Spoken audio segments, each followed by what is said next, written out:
चार दीपक आपस में बात कर रहे थे। पहला दीपक बोला, मैं हमेशा बड़ा बनना चाहता था, सुंदर और आकर्षक घड़ा बनना चाहता था, पर क्या करूं, जरा सा दीपक बन गया। दूसरा बोला, मैं भी अच्छी भव्य मूर्ति बनकर किसी अमीर आदमी के घर की शोभा बढ़ाना चाहता था, पर क्या करूं, कुम्हार ने मुझे एक छोटा सा दीपक बना दिया।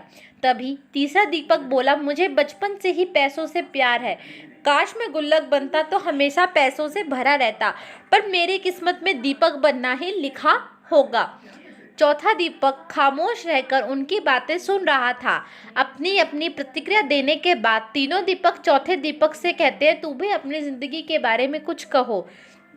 चौथे दीपक ने कहा, भाइयों, कुम्हार जब मुझे बना रहा था ना, तो मैं बहुत खुश हो रहा था, क्योंकि वह मुझे बनाते वक्त बहुत खुश था। उसने जब मुझे बनाया तो मैं अपने जीवन के प्रति कृतज्ञ हो गया कि मैं एक बिखरी हुई मिट्टी से एक सुंदर सा दीपक बनने जा रहा हूँ, जो अंधेरे को दूर रखने का साहस रखता है।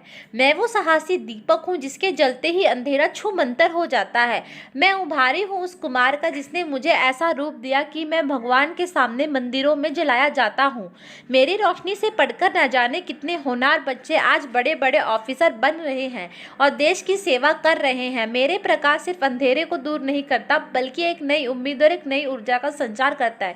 चौथे दीपक की बात सुनकर अन्य तीनों दीपकों को अपनी जिंदगी का महत्व समझ आ गया। दोस्तों, अक्सर हम इंसान जो हमें मिलता है, हम उससे कभी संतुष्ट नहीं होते। उन तीनों दीपकों की तरह अपने कुम्हार यानी ईश्वर से शिकायत करते रहते हैं, लेकिन हम ध्यान से देखें तो हमारा जीवन अपने आप में बहुत महत्वपूर्ण है और हम उसे एक अच्छा रूप दे सकते हैं और एक जीवन को सार्थक बना सकते हैं।